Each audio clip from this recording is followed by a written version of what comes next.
Bayonetta. The witch is back, and this time Bayonetta is running around the multiverse trying to stop a crazed, power-hungry mutant from culling all of her other selves that protect their worlds. While Bayonetta has gone up against God itself in previous games, the looming threat in Bayonetta 3 feels more real than ever before. The game is grander in scope as these worlds finally collide. Platinum Games gives us its own take on the multiverse, and it's an incredible trip to go through these crazy worlds. There are new attacks to master, characters to meet, weapons to wield, demons to control, and much more. Focus! Gotta find Luca. Now!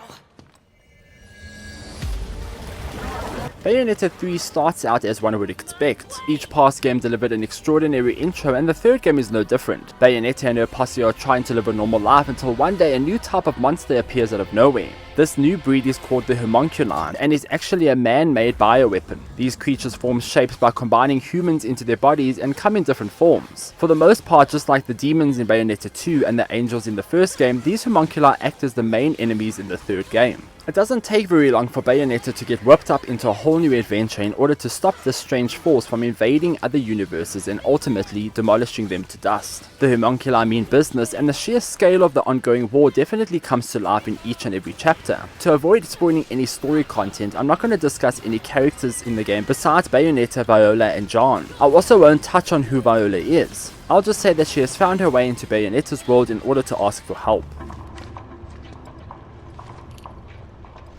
Kitty, why don't you look after him for me?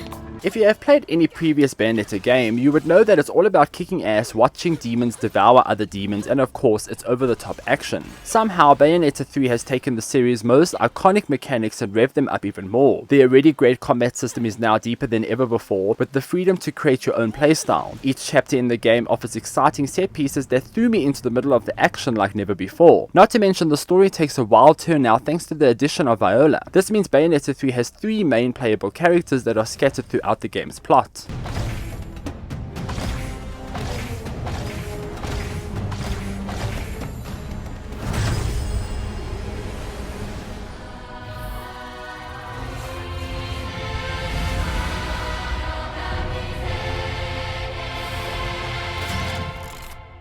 Of course, Bayonetta offers the deepest mechanics available to the player. A new combat feature called Demon Masquerade sees her being imbued with demons that live inside each and every weapon she can wield. These demons can be brought into combat by performing certain skills and combos. At the same time, these demons transform Bayonetta into their deadly form, giving her buffs in power and cool new movement abilities. Demon Masquerade stems even further into the general gameplay, as these demons can be used to get around, solve puzzles and reach places Bayonetta can't get to. For example, the G-pillar is a giant mallet with Gamora's face on it. The weapon, while being slowed, can deal heavy damage, and combos result in Bayonetta transforming into a smaller Gamora for the end of the attack.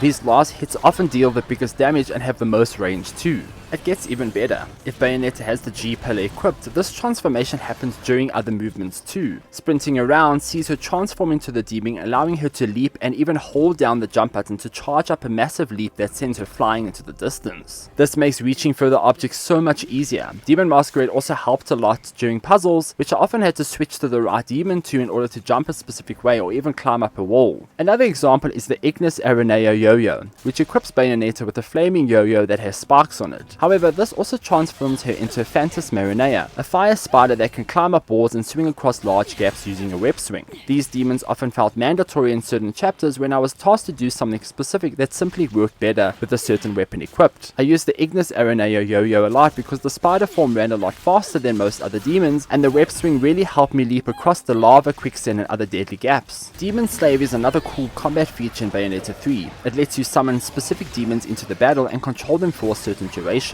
Both Bayonetta and Viola have their own set of Demon Slave demons, and each chapter also offers limited time use with special ones. Of course, everything in Bayonetta 3 gets better if you unlock new skills for it, and the Demon Slave ability gains new combos, larger summon duration, and my favorite, a perfectly timed block, dodge, or the end of a combo can also initiate the summon, which deals one heavy blow to the enemies.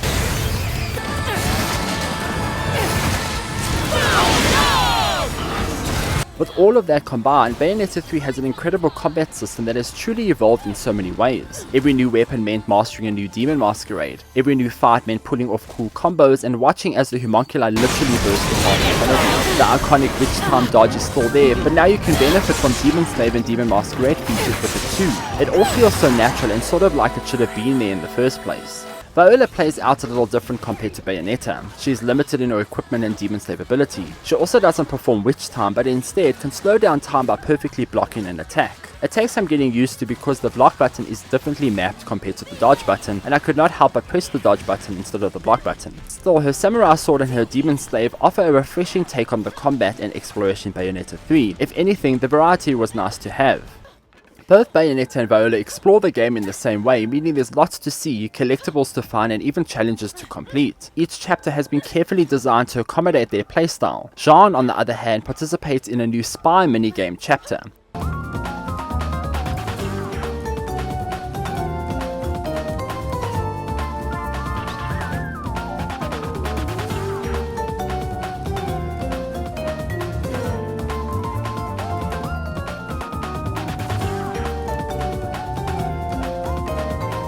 These side-scrolling missions see her run across the stage, hide indoors, silently take down enemies, and get to the end with a limited list of abilities. They are also incredibly fun to play and are completely different from everything else in the game. Given that these homunculi are man-made, it also makes sense that Jean was busy exploring a bioweapons facility guarded by these creatures in search for something. Break into the Alphaverse.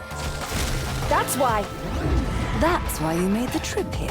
Bayonetta 3 definitely upped the antics across the board. The gameplay feels amazing, the story is simply superb, and the sheer scale of the experience is bigger and better than ever. However, there is one thing I have to sadly report on. The game is an eyesore at times. The Nintendo Switch simply can't keep up with the visuals and the 60 FPS cap on the game. Large scale battles look rough. Distant objects are extremely low poly, and even assets scattered around the game have been designed with the lowest effort to keep resources available to run the game. Even the smoke and mirrors at work here struggle to keep the rough visuals at bay.